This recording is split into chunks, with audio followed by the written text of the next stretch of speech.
السلام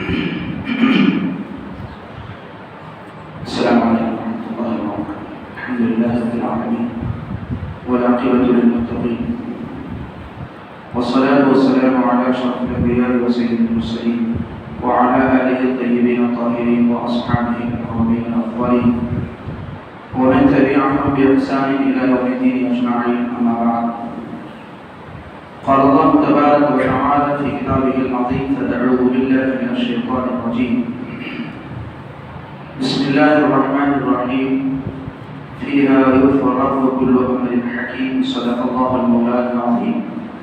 وقال سبحانه وتعالى في عصمة حبيبه صلى الله عليه وسلم إجلالا وإكراما: إن الله وملائكته يصلون على النبي يا أيها الذين آمنوا صلوا عليه وسلموا تسليما. اللهم صل وسلم وزد وبارك على حبيبك سيدنا نبينا مولانا محمد وآله وصحبه أجمعين، والحمد لله رب العالمين.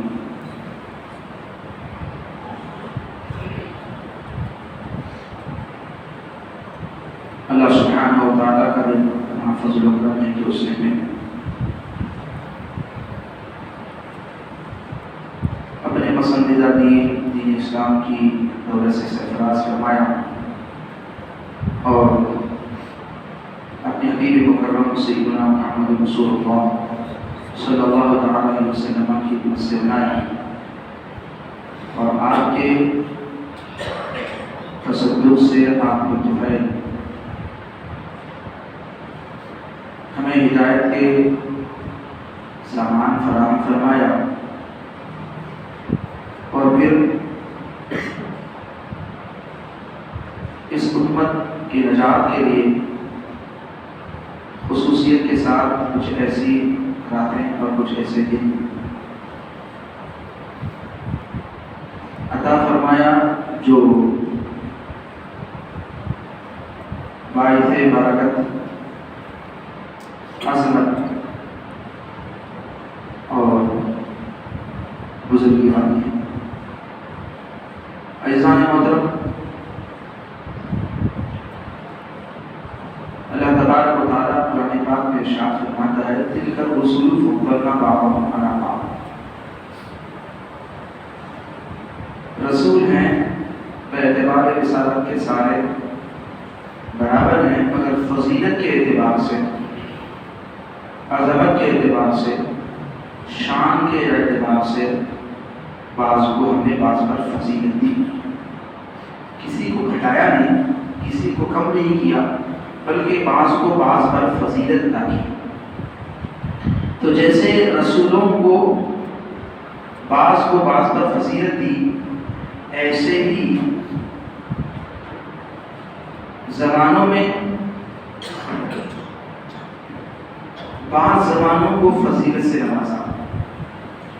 جیسے اللہ کے نبی صلی اللہ علیہ وسلم نے ارشاد فرمایا: خیر القرون قرنی. سارے زمانوں میں سب سے بہتر زمانہ میرا زمانہ.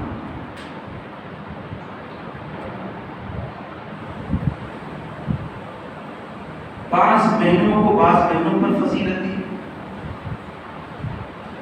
بعض دن کو دن پر فضیلت دی، بعض راتوں کو راتوں پر فضیلت دی، بعض گھڑیوں کو، ساعتوں کو، گھنٹوں کو، دوسرے گھنٹوں پر فضیلت دی. یہ اس کا کرم ہے جسے وہ فضیلت سے سرفراز فرمائے، جسے وہ بلند و بالا فرمائے. عزیزان محترم، ایسے ہی اللہ تبارک و تعالیٰ نے بعض راتوں کو راتوں پر فضیلت دی. راتوں میں سے رات شب برات ہے.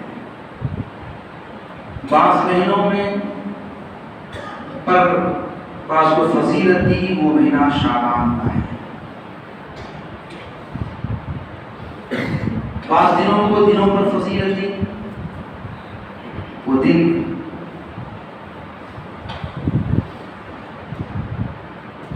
عید کے دن ہیں، وہ دن عطاؤں کے دن ہیں.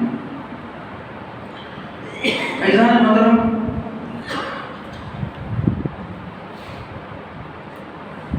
اللہ کے نبی صلی اللہ علیہ وسلم نے ارشاد فرمایا: رجب شہر اللہ. رجب اللہ کا مہینہ ہے، شعبان شہری، شعبان میرا مہینہ ہے، ورمضان شہر امتی، اور رمضان میری امت کا مہینہ ہے۔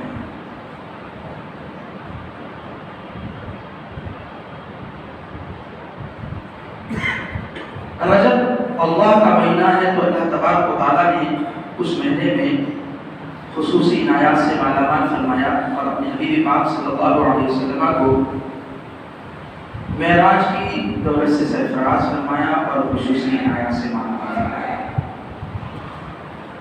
اور یہ مہینہ جس میں ہم ہیں ماہ شعبان، جس کی آج 10 تاریخ ہے، 10 تاریخ، ابھی ہم ماہ رمضان کے قریب ہوتے جا رہے ہیں۔ انشاءاللہ 19 دن کے بعد ہم چاند دیکھیں گے، چاند نظر آ گیا 19 کا تو رمضان کی آمد ہو جائے گی، نہیں تو 30 شعبان کے پورے کریں گے، پھر اس کے بعد رمضان ہمارے درمیان جلوہ ہوگا۔ تو شعبان میں ہم ہیں، شعبان وہ مہینہ ہے جس کو اللہ کے نبی نے فرمایا شعبان میرا مہینہ ہے۔ اب جو نبی کا ہوتا ہے وہ اللہ کے پاس بڑا باعظمت ہوتا ہے، اس لیے کہ ہم قرآن پاک کا جب مطالعہ کرتے ہیں، احادیث پاک کو ہم جب پڑھتے ہیں تو ہمیں بات بالکل واضح طور پر معلوم ہوتی ہے، یہ صاف معلوم ہوتی ہے کہ جو نبی کا ہوتا ہے وہ اللہ کا محبوب ہوتا ہے۔ آپ دیکھتے ہیں نبی پاک علیہ السلام سے جو چیز نسبت رکھتی ہے وہ اللہ کے پاس بڑی عظمت والی ہوتی ہے، بڑی بزرگی والی ہوتی ہے۔ نبی پاک علیہ السلام سے جو نسبت ہوئی وہ امت تو امت خیر امت ہوئی۔ اللہ نے قرآن پاک میں فرمایا کنتم خیر امتی، تم بہترین امت ہو اس لیے کہ میرے نبی کی امت ہو، میرے نبی کی امت ہو، میرے محبوب نبی کی، محمد رسول اللہ کی امت ہو۔ وہ شہر کی قسم فرمایا لا اقسم بهذا البلد وانت حل بهذا البلد، اس شہر کی قسم فرمایا قسم اس شہر کی اس لیے ہے کہ اے شہر تو میرے مصطفیٰ کا ہے، تیری نسبت میرے محبوب کی طرف ہے، تو شہر کسی اور نہیں، کوئی اور شہر نہیں، تیرے طرف کسی اور کی نسبت نہیں، بلکہ میرا محبوب تجھ میں رہتا ہے، میرا محبوب تجھے اپنایا ہے، تو اپنایا ہے تو میرا محبوب کی نسبت تیری نسبت میرے محبوب کی طرف ہوئی تو تو میرا محبوب ہے، اب میں تیری قسم کھا رہا ہوں۔ اگر ہم اس طرح کی مثالیں دیکھتے چلے جائیں گے قرآن پاک میں بے شمار ایسی مثالیں ہمیں ملیں گی کہ جو نبی علیہ السلام سے نسبت ہوتی ہے وہ اللہ کے پاس بڑی عظمت والی ہوتی ہے۔ نبی کی ذات تو نبی کی ذات ہے، بڑی عظمت والی ہے، مگر نبی کی ذات سے جس کو نسبت ہو جاتی ہے وہ عظمت والی شے ہوتی ہے اللہ کے پاس۔ تو اسلام محترم نبی پاک علیہ السلام نے فرمایا شعبان شہری، شعبان میرا مہینہ ہے۔ مصطفیٰ فرماتے ہیں کہ شعبان میرا مہینہ ہے، تو جب مصطفیٰ اسے فرماتے میرا ہے تو وہ بڑی عظمت والا ہے، بڑی قدر والا ہے۔ اسی لیے اللہ تبارک و تعالیٰ نے فرمایا کہ محبوب جب یہ شعبان تمہارا مہینہ ہے تو ہم اسے بڑی عظمت والا بنا دیتے ہیں، اسے شان والا بنا دیتے ہیں، اسی بڑی قدر و منزلت والا بنا دیتے ہیں، اسی لیے کہ اس کو تم سے نسبت ہے، محبوب اس کو تجھ سے جو نسبت ہے تو ہم اسے عظمت والا بنا دیتے ہیں۔ احسان محترم شعبان، اللہ کے نبی صلی اللہ علیہ وسلم نے ارشاد فرمایا ان رجب لتطہیر البدن، رجب کا مہینہ بدن کو صاف کرنے کا ہے، اور شعبان کا مہینہ قلب کو پاکیزگی عطا کرنے کا مہینہ ہے، اور جب بدن صاف ہو، دل صاف ہو تو ماہ رمضان جب آئیں گے تو روح کو پاکیزگی ملے گی، روح کو بالیدگی ملے گی، روح کو صفائی ملے گی، اور لطف اس ماہ رمضان کا اسے نصیب ہوگا۔ عزیزان محترم، ماہ شعبان المعظم، شعبان 5 حروف شعبان، شین عین با الف نون، شعبان. مختلف اللہ والوں نے اس کی مختلف ان کے حروف سے تعبیر نکالی. حضور سیدنا غوث الثقلین سیدنا الشیخ سید عبد القادر جیلانی رحمۃ اللہ تعالیٰ علیہ فرماتے ہیں کہ شعبان میں 5 حروف ہیں اور ہر حرف اپنے اندر ایک معنی رکھتا ہے. فرماتے ہیں شین سے، شعبان کے شین سے شرف، بزرگی، عین سے علو، بلندی، با سے بر نیکی، الف سے الفت یعنی محبت، نون سے نور. ماہ شعبان میں جو عبادت کرتا ہے، ماہ شعبان میں وہ ریاضت کرتا ہے، ماہ شعبان میں اللہ کی بندگی بجا لاتا ہے، تو اللہ تبارک و تعالیٰ اسے شرف کی عطا فرماتے ہیں، اسے بلند مقام عطا فرماتے ہیں، اسے نیکی عطا فرماتے ہیں، نیکی کی راہ عطا فرماتے ہیں، اور اس کی زندگی میں محبت و الفت عطا فرماتے ہیں، اور اسے اللہ تبارک و تعالیٰ نور سے سرفراز فرماتے ہیں. فرمایا گیا کہ شین سے شرف کی ہے، شین سے شفاعت کی ہے، اسے سرکار کی شفاعت بھی نصیب ہوگی، اور عین سے علو کو مرتبت بھی حاصل ہوگی. احسان محترم، ماہ شعبان بڑی قدر و نصیحت والا مہینہ ہے. اللہ تبارک و تعالیٰ نے اس کو چنا، جیسے کہ روایت میں آتا ہے کہ اللہ تبارک و تعالیٰ وہ ہے جسے پسند کرتا ہے، جسے چن لیتا ہے اس کی مرضی ہے، جسے اختیار کر لیتا ہے اس کی مرضی ہے، جسے بناتا ہے اس کی مرضی ہے. ذکر کیا گیا کہ اللہ تبارک و تعالیٰ نے ہر شے میں 4 کو پسند کیا، 4 کو چنا، ان میں سے ایک کو اختیار کیا. ہر شے میں اس کی مثال ذکر کی گئی کہ ملائکہ میں، فرشتوں میں ہزاروں لاکھوں کروڑوں ملائکہ ہیں، کروڑوں اربوں ملائکہ فرشتے ہیں، ان میں سے اللہ نے 4 کو چنا. جبرائیل، میکائیل، اسرافیل، عزرائیل، ان 4 کو چنا، اور 4 میں ایک کو اختیار فرمایا، حضوری عطا فرمائی، وہ جبرائیل علیہ السلام. پھر فرمایا کہ انبیاء لاکھوں انبیاء ہیں، کم و بیش 1,24,000 پیغمبر ہیں، ان میں سے اللہ تبارک و تعالیٰ نے 4 کو چنا. حضرت ابراہیم، موسیٰ، عیسیٰ اور ہمارے نبی سیدنا محمد رسول اللہ صلی اللہ علیہ وسلم، ان 4 میں جن کو اختیار فرمایا وہ ہمارے نبی سیدنا محمد رسول اللہ کے ساتھ ہیں. اور پھر ہمارے نبی کے صحابہ ہزاروں ہوئے، ان میں سے 4 کو چنا. ابو بکر، عمر و عثمان و علی رضی اللہ تعالی عنہم، ان میں سے ایک کو فضیلت عطا فرمائی، وہ حضرت سیدنا ابو بکر صدیق کی ذات ہوئی. اور پھر مہینوں میں مختصر عرض کروں، پھر مہینوں ہر شام میں اللہ تبارک و تعالیٰ کا اختیار ایسا رہا. تو پھر مہینوں میں 4 مہینوں کو چنا، وہ تھے رجب، شعبان، رمضان اور محرم الحرام. ان 4 مہینوں کو چنا، ان میں سے جو پسند فرمایا، بزرگی عطا فرمائی، تو ماہ شعبان معظم ہے. یہ شعبان کا مہینہ ہے، اور ماہ شعبان فرمایا گیا کہ شعبان رجب بونے کا مہینہ ہے، رجب بونے کا مہینہ ہے، اور شعبان میں کھیتی لہراتی ہے، اس کو سینچا جاتا ہے، اس کی نگرانی کی جاتی ہے، اور پھر ثمر آور ہوتا ہے، اور رمضان جب آتا ہے تو کھیتی کاٹنے کا مہینہ ہے، یعنی فصل ہوتی ہے، فائدہ پہنچتا ہے، تو اس کو حاصل کرنے کا مہینہ ہے. تو انسان مطلب اس لیے اللہ کے نبی صلی اللہ علیہ وسلم کی ذاتی بابرکت ہوتی کہ آپ جو ہے ماہ شعبان میں اس کثرت کے ساتھ عبادت فرماتے، جیسے کہ روایت میں ذکر کیا گیا ہے کہ آپ رمضان کے بعد سب سے زیادہ کسی مہینے میں روزے رکھتے تو وہ شعبان کا مہینہ.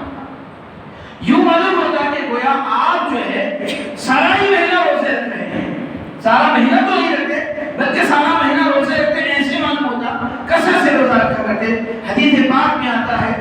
اللہ کے نبی صلی اللہ علیہ وسلم کا ارشاد ہے جو کوئی شخص شعبان کے ابتدائی دنوں میں 3 روزے، درمیانی دنوں میں 3 روزے، آخری دنوں میں آخری دن کے 3 روزے رکھتا ہے تو گویا کہ وہ 70 سال عبادت میں گزارا۔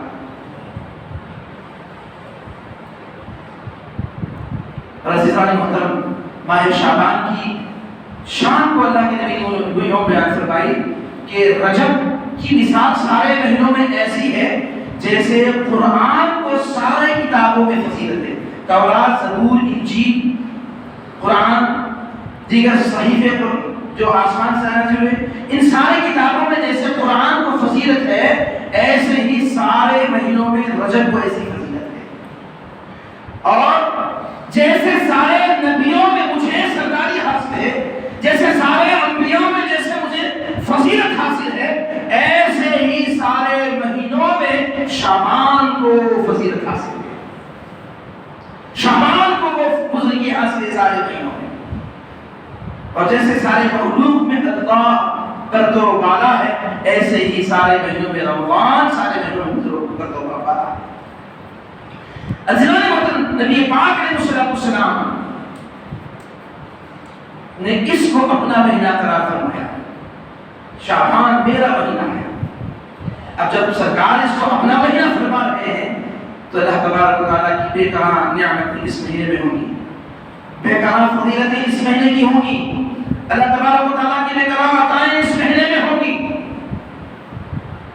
اور اس مہینے کو نبی علیہ السلام نے جب مہینہ اپنا فرمایا ہے تو اللہ تبارک و تعالیٰ نے اسی مہینے میں ایک ایسی آیت کا نزول فرمایا جو حضور پاک علیہ السلام سے تعلق نسبت کو مضبوط کرنے والا ایک عمل ہے، وہ عمل درود پاک ہے۔ قرآن پاک کی جو آیت ہے ان اللہ و ملائکتہ یصلون علی النبی، آپ روزانہ کئی مرتبہ اس آیت کو سنتے ہیں، کیا معنی ہے؟ بے شک اللہ اور اس کے فرشتے نبی پاک علیہ السلام پر درود بھیجتے ہیں۔ پھر آگے حکم فرماتا ہے یا ایھا الذین آمنوا، اے ایمان والو، صلو علیہ، اس نبی پر تم بھی درود بھیجو، اس نبی پر تم بھی درود بھیجو۔ پھر آگے فرماتا ہے وسلموا تسلیما، اور اس نبی پر درود ہی نہیں بلکہ تم درود کے ساتھ ساتھ کثرت سے سلام بھی اس نبی پر بھیجا کرو۔ تو عزیزان محترم، یہ درود پاک کی آیت جو نازل ہوئی، درود پاک پڑھنے کا جو حکم نازل ہوا، وہ آیت کسی اور مہینے میں نہیں بلکہ شعبان کے مہینے میں نازل ہوئی۔ نبی علیہ السلام کا مہینہ ہے، نبی علیہ السلام سے تعلق پیدا کرنے کا، مضبوط تعلق پیدا کرنے کا ذریعہ حضور علیہ السلام پر درود و سلام ہے۔ عزیزان محترم، باعتبار سنت کے سارے سنتوں میں یہ سنت سب سے عظیم تر ہے۔ نماز فرض ہے مگر کسی کی سنت ہے، مصطفیٰ نے اس کو ادا کیا ہے۔ حج فرض ہے مگر مصطفیٰ نے اس کو ادا کیا ہے۔ باعتبار سنت کے درود سب سے بزرگ و اعلیٰ ہے، اس لیے کہ اس کا ادا کرنے والا صرف انسان ہی نہیں ہے، کوئی صحابی ہی نہیں، نبیوں میں کوئی نبی نہیں، بلکہ اس کو ادا کرنے والا خود خالق کائنات ہے۔ ہر کام بندہ کرتا ہے رب کی رضا کے لیے، نماز پڑھتا ہے بندہ، روزہ رکھتا ہے بندہ، حج کرتا ہے بندہ، زکات دیتا ہے بندہ، ہر کام بندہ کرتا ہے، مگر کوئی ایسا کام بھی ہو جو بندہ بھی کرتا ہو رب بھی کرتا ہو تو وہ کام ہے نبی علیہ السلام پر درود بھیجنا۔ اللہ تبارک و تعالیٰ فرماتا ہے میں اور میرے فرشتے میرے نبی پر درود بھیجتے ہیں، اے ایمان والو تم بھی اس نبی پر درود بھیجنا اور کثرت سے سلام بھیجنا۔ اور درود و سلام نبی علیہ السلام پر بھیجنا تمہارے اور نبی کے درمیان تعلق کو مضبوط کرنا ہے، نبی کے قریب تر کرنا ہے۔ حدیث پاک میں آتا ہے وہ بندہ حضور علیہ السلام کے قریب ہوگا جو آپ پر کثرت سے درود پڑھا کرتا ہوگا، اور بروز محشر حضور پاک علیہ السلام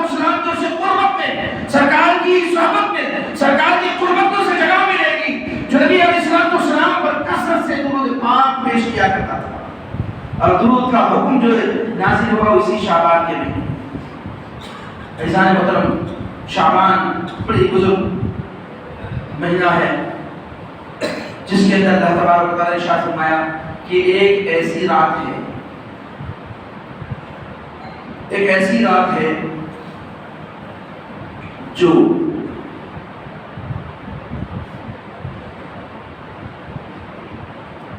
جس کے اندر فرمائے فیہا یفرق کل امر حکیم، ہر اہم معاملے، ہر طرح کے معاملے اس رات میں طے ہوتے ہیں۔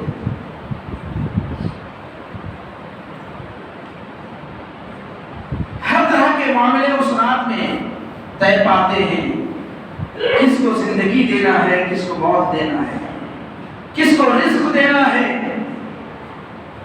کس کو دولت سے نوازنا ہے، کس کو اولاد سے نوازنا ہے، کس کو محروم رکھنا ہے، کس کو کیا کچھ دینا ہے، کس کو علم سے نوازنا ہے، کس کو کیا نوازنا ہے، کس سے کیا لینا ہے، سارے معاملے طے ہوتے ہیں اس رات۔ اور وہ بزرگ ترین رات کسی اور مہینے میں نہیں بلکہ وہ شعبان کے مہینے میں۔ عزیزان محترم، وہ رات عید کی رات ہے۔ حدیث پاک میں آتا ہے زمین والوں کے لیے 2 عیدیں ہیں اور آسمان والوں کے لیے 2 عیدیں ہیں۔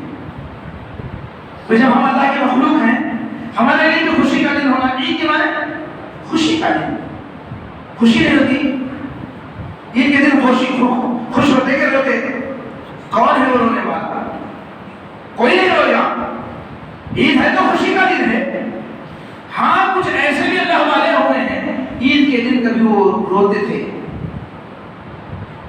عید کا دن تھا، فاروق اعظم کے دربار میں کچھ لوگ حاضر ہوئے تو کیا دیکھتے ہیں کہ آپ رو رہے ہیں۔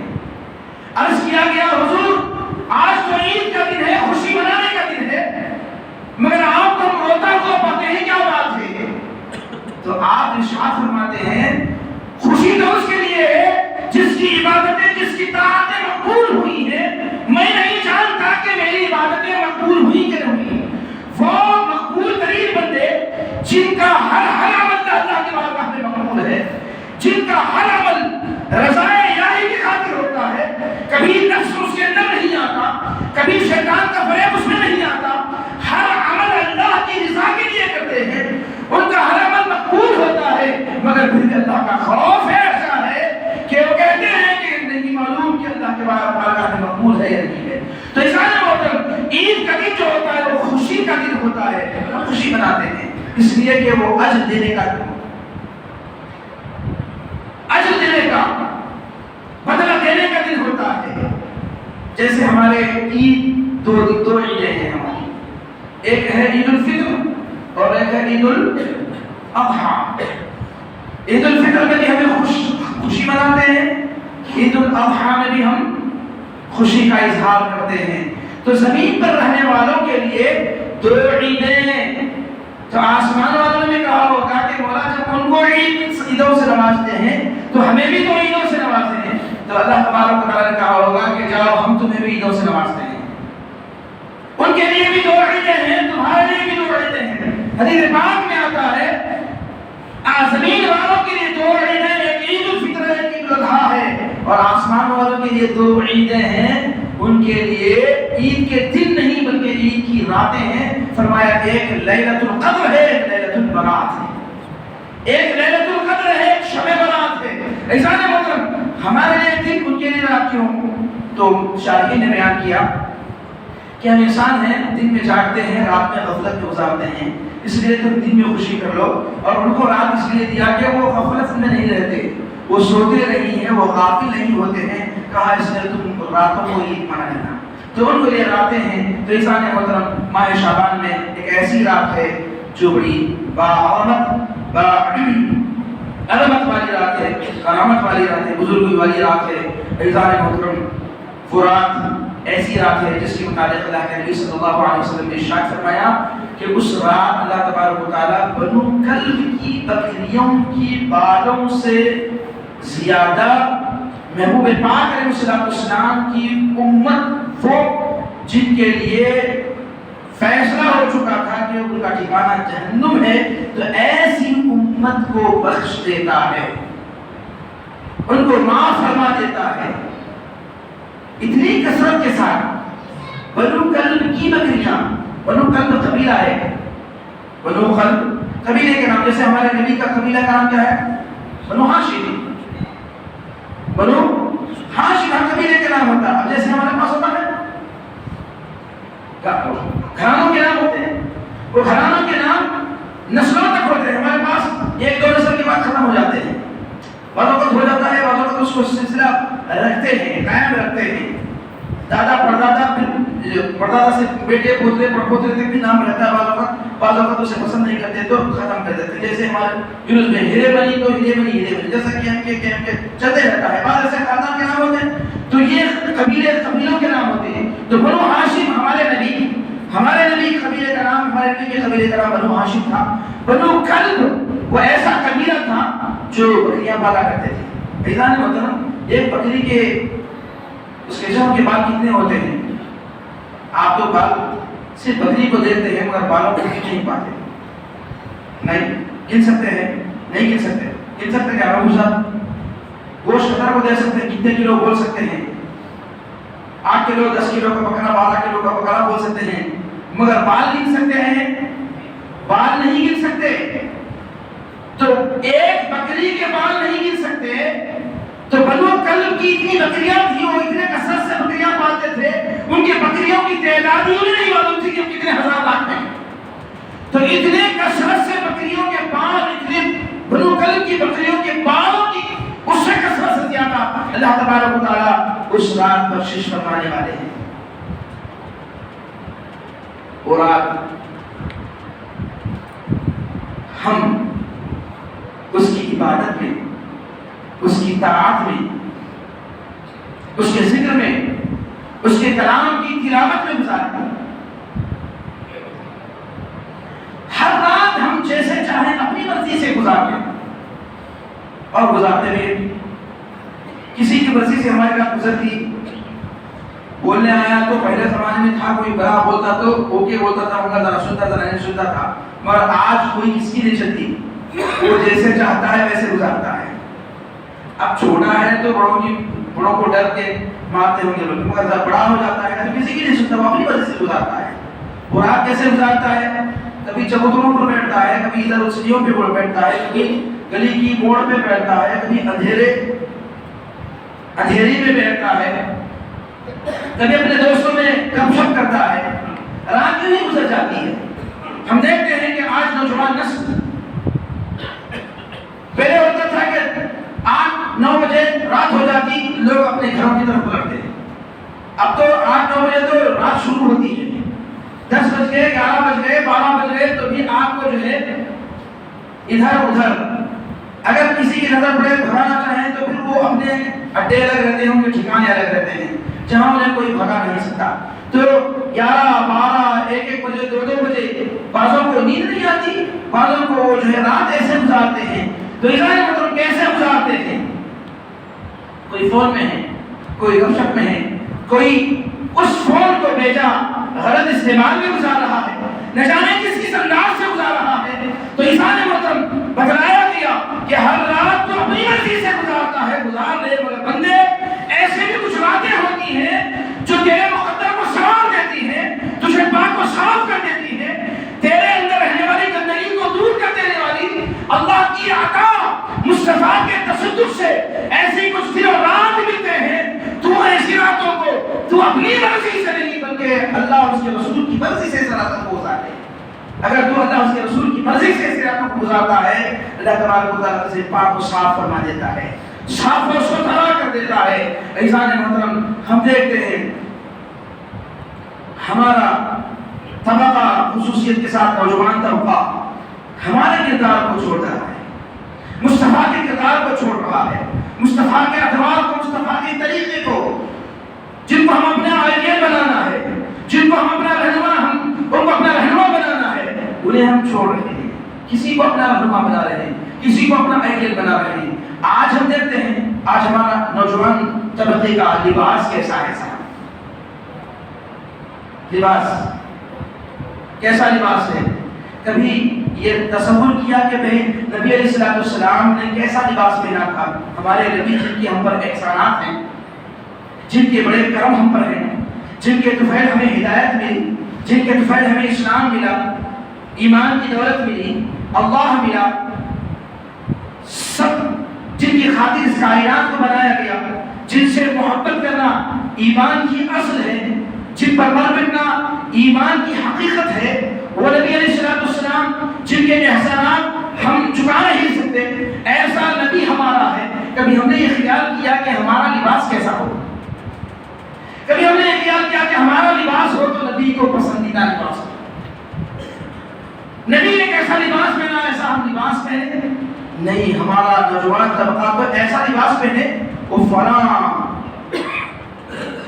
وہ ماڈل کرنے والا کیسا لباس پہنا تھا، آج اس کی فیشن ہے، اور دنیا میں سب سے پہلے اس کو اپنانے والا کوئی اور نہیں ہے، ہمارا ہی بھائی ہوتا ہے۔ اس طرح کی قمیض، اس طرح کا پینٹ، اس طرح سے کٹا ہوا، یہاں سے پھٹا ہوا، عجیب اس کو تو عیب سمجھتے تھے۔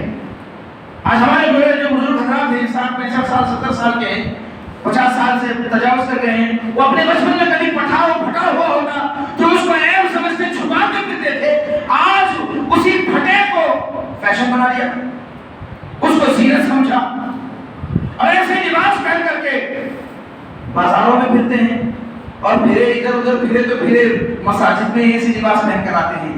اگر ایسا پھٹا ہوا لباس ہے کہ وہ سطر ظاہر ہوتا ہے، سطر دکھتا ہے، تو اس کی نماز نہیں ہوتی، یعنی اس کا جسم ظاہر ہوتا ہے تو اس کی نماز نہیں ہوتی۔ جیسے ٹخنوں گھٹنوں سے لے کر کے ناف تک یہ انسان کا، یہ مرد کا یہ سطر ہے، اس کا چھپانا فرض ہے۔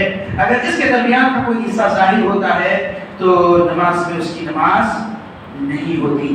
آج ہمارے نوجوان یہاں پھٹا ہوا ہے، یہاں پھٹا ہوا ہے، پھٹا نہیں ہے، یا تو پھٹا ہوا لیتے ہیں یا خود لے کر کے اسے پھٹواتے ہیں، دھول کے پھاڑتے ہیں، پیسے دے کے پھٹاتے ہیں اور اس وقت اس کو پہنتے ہیں۔ تو ہمارا لباس ہے ایسا، ایک ایک چیز کو ہم دیکھتے جائیں گے تو ہم کتنے دور ہیں مصطفیٰ کے در سے، ہم کتنے دور ہیں نبی علیہ السلام کی تعلیمات سے۔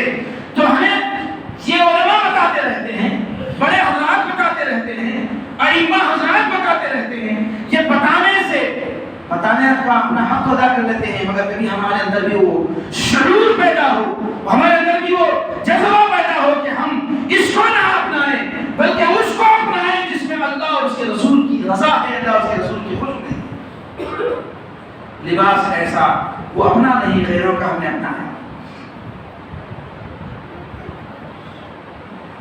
بال ایسے، آج دیکھیں نوجوان طبقہ کیسا ہے، قذف کہتے ہیں اس کو، حدیث پاک میں آتا ہے، یہ آج کا فیشن نہیں ہے، پرانا ہے، یہ حدیثوں میں بتایا گیا ہے۔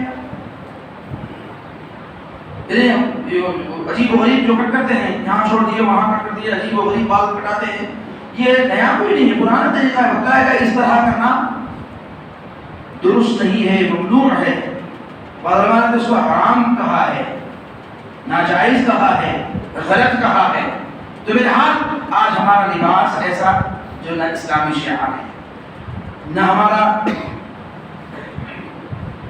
چلن ایسا کہ جو ہم جو ہے کہ مصطفیٰ علیہ السلام کا پسندیدہ ہے، نہ ہمارا گفتار، ہمارا رہن سہن، اور اس کے ساتھ ساتھ آج دیکھتے ہیں نہ جانے کس انداز سے لوگ جو ہے اس کو اپناتے ہیں، غیروں کو طریقے کو اپناتے ہیں، جبکہ ہمارے پاس ہدایت کے راستے ہیں، اور ہدایت کے راستے صرف ہمارے پاس ہیں۔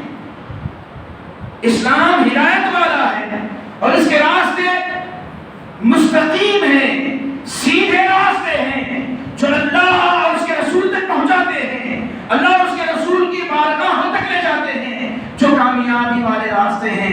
ان راستوں کو چھوڑ کر کے ہم کسی اور راستوں کو اپناتے ہیں، اور خصوصیت کے ساتھ آج کل نیا نہیں، پرانا ہی ہے مگر نئے نئے انداز میں لوگ جو ہے اس کو اپناتے ہیں۔ جیسے اب شب برات آنے والی ہے، شب برات آنے والی ہے، شب برات کو ہمارے نوجوان بچوں کا کھیل عجیب و غریب ہوتا ہے۔ شب میلاد میں تو الحمدللہ نہیں رہا، اب شب برات میں، شب قدر میں نہیں رہتا، شب قدر میں بھی ذرا سائلنٹ رہتے ہیں، پر عموماً دیکھا گیا شب برات میں جو ہے بے ڈھنگا پن ہمارے نوجوان نسل کرتے ہیں. اب بولتے بولتے کسی قدر اس کے اندر کمی آئی ہے. الحمدللہ نوجوان سمجھ رہے ہیں اور پھر بولنے کی ضرورت ہوتی ہے اس لیے کہ وہ راستہ ہمارا نہیں ہے. اب جیسا کہ بتایا گیا کہ ماہ شب برات منگل کی رات دن گزرنے کے بعد جو رات ہے وہ رات کو شب برات ہے اور اسی رات کو ہندو بھائیوں کا جو ہے وہ تہوار ان کا ہولی کا تہوار ہے جو اس رات کو لوگ جو ہے کچھ آگ جلاتے ہیں. آگ جلاتے ہیں تو آگ جلاتے ہیں تو ہمارے بھائی ایسا نہ کہ ہم بھی جو ہے پٹاخے اڑائے ہیں یا کچھ گاڑیاں جو ہے اڑائے ہیں. جانے کس انداز سے جو ہے شرارت کرتے ہیں. یہ شرارت والا مذہب نہیں ہمارا, شرافت والا ہمارا مذہب ہے. آگ جلانے والا نہیں بلکہ ہمارا مذہب آگ کو بجھانے والا ہے. ہر طرح کی گندگی کو صاف کرنے والا ہمارا مذہب ہے. ہمارا مذہب کردار والا ہے. ہمارا مذہب اخلاق والا ہے. ہم بد اخلاقی کے نہیں بلکہ اخلاق کا نمونہ بننے والے ہیں. عزیزان محترم, اسی طرح کے کئی طرح کے رسم و رواج ہمارے اندر جنم لیتے ہیں اور کئی طرح کے جنم لے رہے ہیں. انہیں میں سے کئی عزیزان محترم آنے والے دنوں میں ذکر کریں گے کہ ہم مسلمانوں میں کس طرح کے رسم و رواج عروج پکڑ رہے ہیں. دیکھتے دیکھتے ان میں سے اس کی طرف میں توجہ دلانا چاہوں گا, جبکہ میں نے اس سے پہلے بھی کئی مرتبہ کہا ہے اور اس تعلق سے ہم ایک مہم چلانے کے سلسلے میں کچھ بات کہی گئی تھی کہ جیسے ہمارے علاقے میں رسم و رواج کی ایک بھرمار ہے. ہر طرح کے رسم, بہت رسمیں ہمارے پاس. اب 5 لوگ رقم کر رہے ہیں پھر بھی جو ہے ہماری نہیں چلتی, کروالی کی چلتی. جان جوڑ صاحب کیا کرتے رہے گا, جب سر کھاتے ہم چپ کے بس بس کر دیتے ہیں. نہیں, عجیب و غریب رسمیں ہوتی ہیں ہمارے پاس. جیسے رسم بچہ پیدا ہوتی ہے رسم شروع ہمارے پاس. چھٹی کا رسم, چلے کا رسم, ختنہ کرے تو ختنے کا چوک, ڈھیلے دھلے تو ڈھیلی کا رسم. پھر نہ جانے کس طرح کی رسمیں کرتے ہیں. پھر بڑا ہو گیا تو بڑے کے رسم, بڑے ہوئے وہ الگ چوک, وہ الگ رسم. پھر اس کے بعد رسموں پر رسمیں ہمارے پاس ہوتے ہی رہتے ہیں. اور جب بچہ یا بچی لائق شادی کے ہوتے ہیں تو پھر وہاں بھی رسموں کا نہ ختم ہونے والا سلسلہ چلتا ہے. اور جب شادی کا وقت آتا ہے تو اس سے پہلے ایک رسم ہمارے پاس ہوتا ہے, وہ رسم شکرانہ. اور دیکھا جاتا ہے کہ نکاح اتنا آسان ہے, لیکن نبی صلی اللہ علیہ وسلم نے ارشاد فرمایا نکاح کو آسان کرو. نکاح آسان آسان آسان آسان آسان, بالکل ہمارے پاس نکاح آسان آسان آسان ہے. نکاح کیا ہے؟ حدیث پاک اور سارے فقہ کی کتب اٹھائے ہیں. نکاح کیا ہے, نکاح کی تعریف کیا ہے, ڈیفینیشن کیا ہے؟ تو فرمایا النکاح ینعقد بین قبول و ایشاء. نکاح کیا ہے؟ دیا لیا, اس کا نام نکاح ہے. بچی بولی کہ میں تجھے اپنے آپ کو تیرے نکاح میں دی, اس نے کہا کہ میں نے تجھ کو اپنے نکاح میں قبول کیا. اگر بچی نہ کہہ سکے اس کی طرف سے کوئی وکیل بنے, کہا کہ میں نے اپنی وکالت سے فلاں بچی کو تیرے نکاح میں دیا, اس مہر کے ساتھ اس نے کہا میں نے قبول کیا, ختم نکاح ہو گیا. خطبہ کیا ہے؟ فرض نہیں ہے. خطبہ آپ کو بتاتا ہوں, خطبہ کیا ہے؟ خطبے نکاح الحمدللہ. اگر خطبہ نہیں پڑھا تو نکاح ہوتا نہیں ہوتا؟ ہو جاتا. دعا کرے نہیں اللہم الف بینہما کما الفت بین سیدنا آدم و حوا علیہ السلام, دعا کرتے نہیں, دعا نہیں کرے صاحب, خود نکاح ہوتا نہیں ہوتا؟ ہو جاتا. خالی صاحب لکھے نہیں دفتر, نکاح ہوتا نہیں ہوتا؟ ہمارے نکاح کے لیے ہو, یہ لکھا جا رہا ہے نکاح کے لیے. اہم بات کیا ہے؟ ایجاب قبول. آپ کو پتہ نہیں, میں دیا قبول کیا, یہ اہم ہے. اب رہا یہ کہ خطبہ جو سنت ہے اس کو ایک زینت بخشتا ہے. اس محفل کے اندر ایک زینت آتی ہے, اس کے اندر ایک نکھار آتا ہے. کیونکہ عبادتیں بھی جیسے ہی عبادت ہم کرتے ہیں اس کے اندر کچھ فرائض ہیں, کچھ سنتیں ہیں. جیسے وضو کرتے ہیں, وضو کرتے ہیں تو وضو کے اندر فرائض کتنے ہیں؟ کتنے فرائض ہیں بولیں گے؟ شام. کون سے فرائض ہیں صاحب؟ آج مسئلہ بھی معلوم ہونا چاہیے سب کو. وضو کے اندر فرض ہے, یعنی فرض وہ چیز ہے جس کے نہ کرنے سے وہ کام پورا نہیں ہوتا. ایک بھی چھوٹ جائے یا ایک بھی نقص رہے، کمی رہے تو وہ کام پورا نہیں ہوتا، قابل قبول نہیں ہوتا۔ فرض ضروری مثلاً شرط 4، وضو کے اندر کتنے فرائض ہیں؟ 4۔ کون سا فرض ہے؟ سب سے پہلا فرض ہے کیا کرنا؟ کلی کرنا جی، بولو شفیع صاحب، ہاتھ نہیں دھونا، صرف چہرہ دھونا۔ چہرہ دھونا کتنا چہرہ دھونا؟ پیشانی کے بال جہاں سے اٹھتے ہیں وہاں سے لے کر ٹھوڑی کے نیچے تک، لمبائی میں، چوڑائی میں، کان کی اس ڈو سے کان کی اس ڈو تک، یہ پورا سارا چہرہ۔ دوسرا فرض دونوں ہاتھ کوہنیوں سمیت، کوہنیوں کے ساتھ، کوہنیوں تک نہیں، کوہنیوں کے ساتھ، دونوں ہاتھ کوہنیوں سمیت دھونا۔ تیسرا فرض وضو کے اندر 1/4، 1/4 سر کا مسح کرنا، سر کے 4 حصوں میں سے ایک حصہ، 1/4 سر کا 1/4 کا مسح کرنا۔ اور چوتھا فرض ہے دونوں پیروں کو ٹخنوں سمیت، ٹخنوں کے ساتھ، گھٹنے نہیں، ٹخنوں کے ساتھ دھونا۔ یہ 4 فرض۔ اگر آپ کے 4 فرض ہو گئے، اتنا آپ نے دھو لیا ہے، آپ کا وضو، آپ نے کلی نہیں کیا، وضو ہو گیا۔ ناک پر پانی نہیں چڑھایا، وضو ہو گیا۔ گردن کا مسح نہیں کیا، وضو ہو گیا۔ کانوں کو مسح نہیں کیا، وضو ہو گیا۔ مسواک نہیں کیا، وضو ہو گیا۔ سمجھ میں آ گیا؟ تو یہ فرض 4 ہیں، مگر جو آپ سب سے پہلے ہاتھ دھوتے ہیں سنت،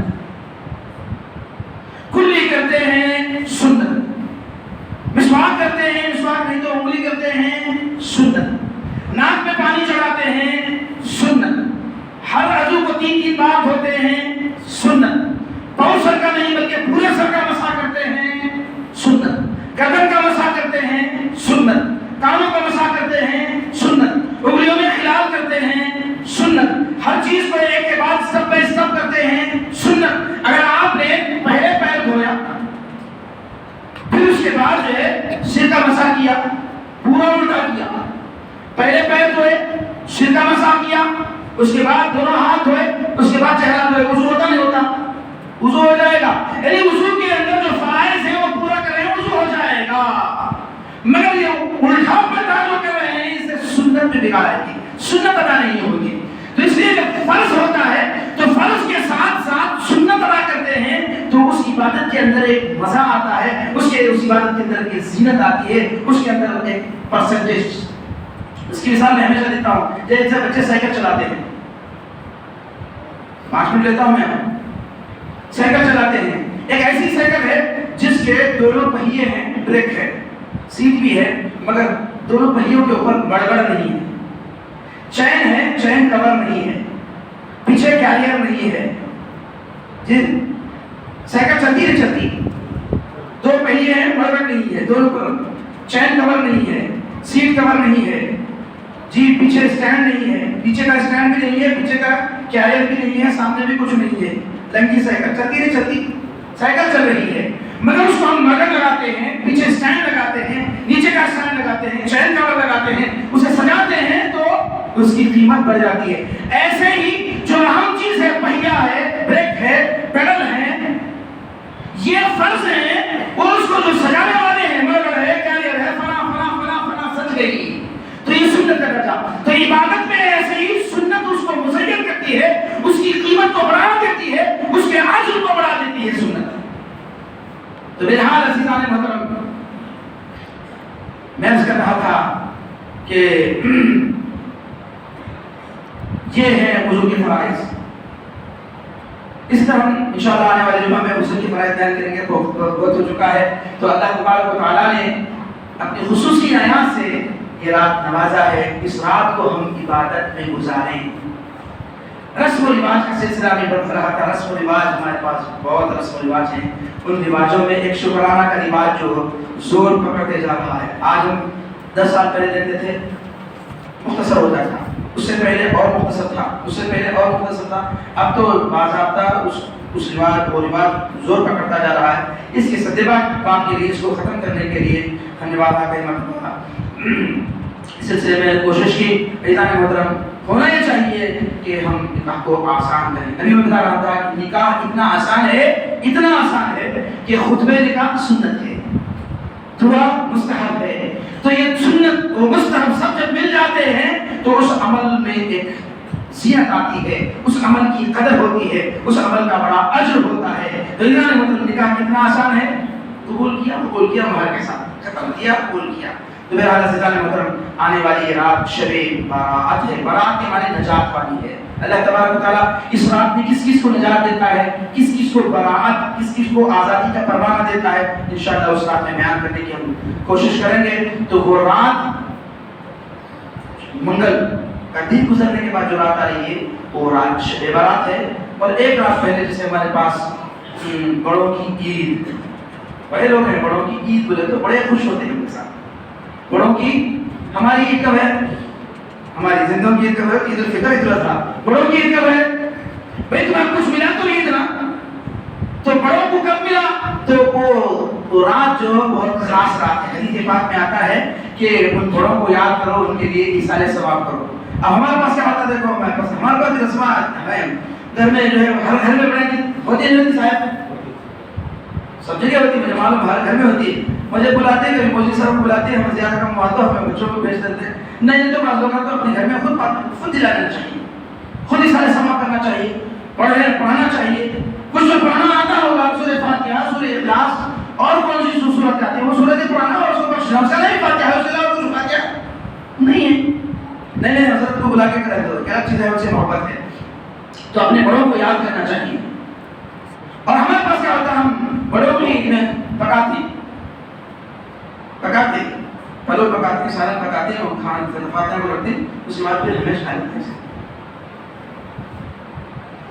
آپ پورا نہیں کھلائے تو نہیں کھلائے، کچھ تو بھی اتنا کھانا آپ نکالے ہیں، 1 2 افراد 4 افراد جتنی اپنی طاقت ہے وہ نکال کر کے بھوکوں کو، غریبوں کو کھلائیں، اور جو کھلا رہے ہیں اس کے دل سے جو دعا نکلتی ہے، وہ کھلانے کا جو ثواب ملتا ہے، وہ تم اپنے ارواح کو، اپنے بزرگوں کی روحوں کو، اپنے ماں باپ کو، اپنے دادا دادی کو، اپنے جو ہے رشتہ داروں کو جو اس دنیا سے رخصت ہیں ان کو پہنچائیں بڑوں کو۔ اس کا نام بڑوں کی عید ہے۔ اور ہمیں وعدہ دے رہا ہے، ہمیں کھا لیے یہ بڑا کی عید، اب ہماری چیز ہوئی ہو، ہمیں پتہ کو ہمیں کھا لے، ہماری عید ہوئی ہے۔ بڑوں کی عید بولے تو بڑوں کو ثواب پہنچا تو بڑوں کی عید ہے۔ تو ہم اس طرح بڑوں کو ثواب پہنچائیں، کچھ پڑھ کر کے، کچھ کھلا کر کے، غریبوں کو کھلا کر کے، اور ننگوں کو پہنا کر کے ان کو خوش کریں، تو وہ ان کی عید ہوگی، ورنہ ہماری عید ہے۔ تو میرا پیر کو بڑوں کی عید ہوگی، منگل کو بڑی رات ہوگی انشاءاللہ العزیز۔ مسجد خانہ میں شب برات میں نماز عشاء 9:30 بجے اذان، 10 بجے جماعت مقرر کی گئی ہے۔ وقت پر حاضر ہو کر کے نماز ادا کر لیں، اور ساتھ ہی ساتھ جو ہے اس رات کو اپنی مرضی کے مطابق نہیں بلکہ اللہ اس کے رسول کی مرضی کے مطابق ان کی خوشنودی کے لیے گزار کر کے اللہ اس کے رسول کی بارگاہ سے بے پناہ نعمتوں سے استفادہ کریں۔